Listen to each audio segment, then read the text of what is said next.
El positivismo, escuela positivista o filosofía positivista, fue una corriente dentro de la filosofía que propugnaba que el conocimiento científico es el único tipo de conocimiento auténtico.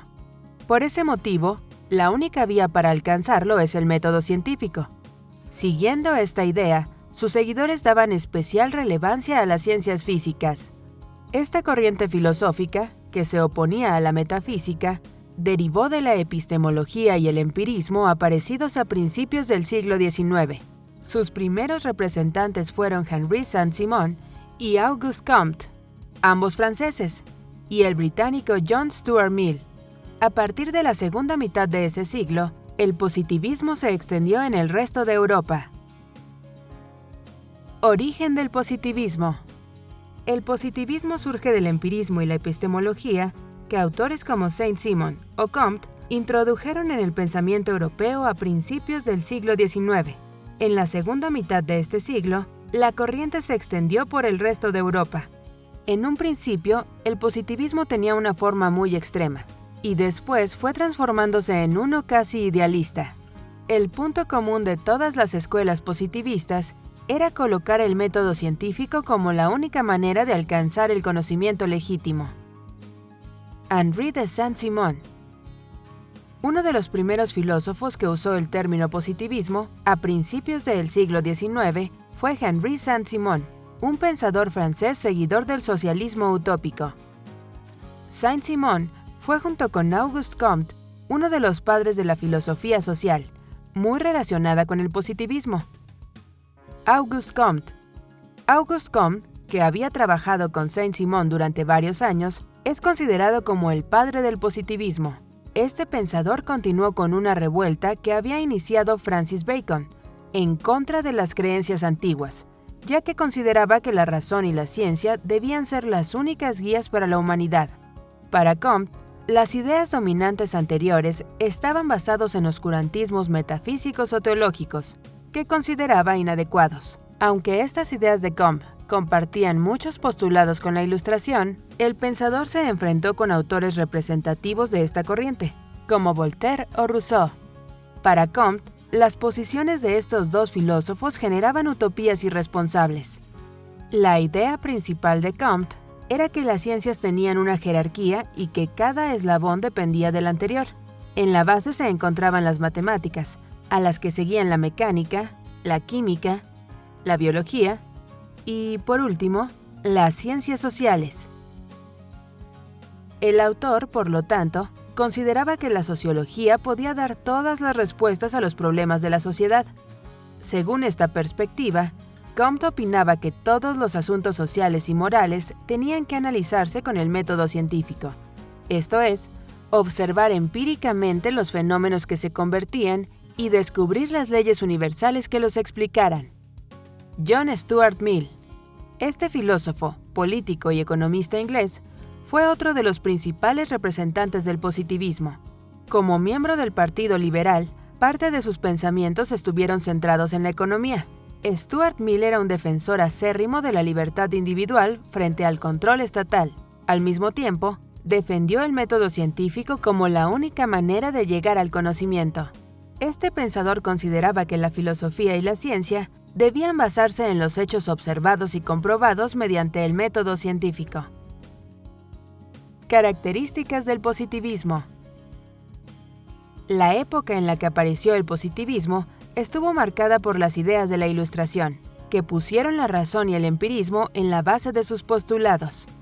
Estas corrientes filosóficas influyeron en gran medida en el estallido de la Revolución Francesa y en los cambios económicos, políticos y sociales posteriores.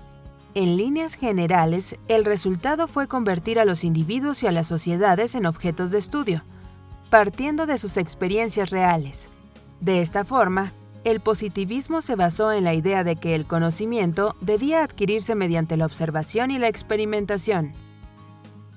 Historia según Comte. Auguste Comte dividió la historia humana en 3 fases diferentes. Fase teológica o mágica. Corresponde al inicio de la humanidad, una época en la que se creía que los fenómenos naturales eran debido a la intervención de dioses o seres sobrenaturales. Fase metafísica o filosófica.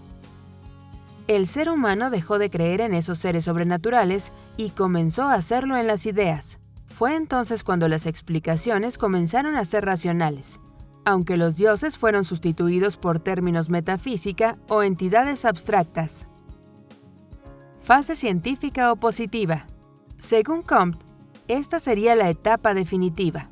La mente humana renunció a buscar ideas absolutas y comenzó a estudiar las leyes que provocaban los fenómenos. El conocimiento empezó a basarse en la experiencia y en la observación. Método científico y monismo metodológico. Una de las características más importantes del positivismo fue la defensa del monismo metodológico. Esta teoría considera que solo existe un método aplicable a todas las ciencias. Para los positivistas, todas las explicaciones científicas deben tener la misma forma si quieren ser consideradas ciencia. Igualmente, afirmaban que el objetivo del conocimiento era encontrar las causas de los fenómenos y encontrar las leyes generales que los explican. La única manera válida de encontrar esas leyes es la inducción. Los científicos deben, por lo tanto, evitar las teorías creadas a partir de principios no comprobados objetivamente. En algunos casos, la defensa del método científico provocó que algunos positivistas asumieran posiciones demasiado dogmáticas. Una excepción fue, por ejemplo, Stuart Mill. Contra la metafísica. La defensa del método científico conllevó que los positivistas se enfrentaran a los pensadores idealistas y a aquellos que tenían una concepción metafísica de la realidad. Optimismo. El contexto histórico en que apareció el positivismo estuvo caracterizado por un optimismo social general. Las sociedades de la época consideraban que el progreso era inevitable y que iba a provocar un aumento del bienestar, la creación de creaciones pacíficas y la solidaridad sería la norma común. Otros representantes y sus ideas. Leopold von Ranke. Leopold von Ranke fue un historiador alemán nacido en la localidad de Wehe en diciembre de 1795. Este autor centró sus trabajos en el desarrollo del estudio de la historia. Esta materia, según von Ranke, no debía estudiarse partiendo de esquemas previos. Para él, el historiador solo tiene que fijarse en los hechos y no tener protagonistas a la hora de relatarlos. El método para hacerlo, según el autor, es el filológico, esto es, recurrir a los documentos que existan de la época estudiada. De esta forma, es considerado como el padre de la historiografía científica. Curiosamente, el trabajo de von Ranke tenía un importante componente religioso. Para él, la historia era una manera de encontrar a Dios. Bertrand Russell. Nacido en Trelech, Montmétrer, en mayo de 1872, Bertrand Russell destacó por sus trabajos como filósofo, lógico, matemático y escritor. Por esta última actividad, fue galardonado con el Premio Nobel de Literatura. Russell jugó un importante papel en el desarrollo de la filosofía analítica, junto con su alumno Ludwig Wittgenstein. Fue igualmente responsable de la llamada Rebelión Británica contra el idealismo. Este autor trató de eliminar todas las suposiciones de la filosofía, ya que las encontraba incoherentes y absurdas. Eran así un obstáculo para alcanzar el conocimiento. De esta forma, consideraba a la ciencia como la herramienta más importante que podía utilizar un filósofo. Como el resto de los seguidores del positivismo, Russell tenía la intención de acabar con la metafísica. Para ello adoptó los métodos de Guillermo Ockham, especialmente su conocida navaja de Ockham.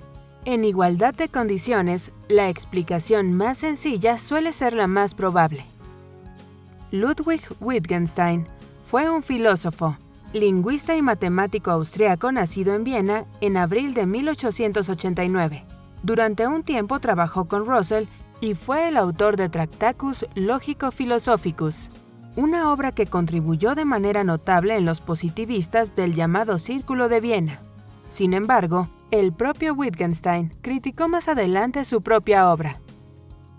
El Círculo de Viena reunía a un grupo de positivistas lógicos para tratar temas filosóficos y científicos. En este sentido, el tema que más abordaban era la lógica de la ciencia. Para ellos, La filosofía debía utilizarse para distinguir entre lo que es científico y lo que no. Por otra parte, los componentes del círculo se dedicaron a elaborar un lenguaje científico común. En su Tractatus Logico Philosophicus, Wittgenstein señalaba que la filosofía era un método para realizar análisis conceptuales y lingüísticos. Por ese motivo, muchos afirman que fue el creador de la filosofía analítica. Para el autor, el lenguaje estaba conformado por proposiciones complejas que debían ser objeto de análisis para descomponerlas en estructuras más simples. Las ideas que escondía el lenguaje quedarían así más claras.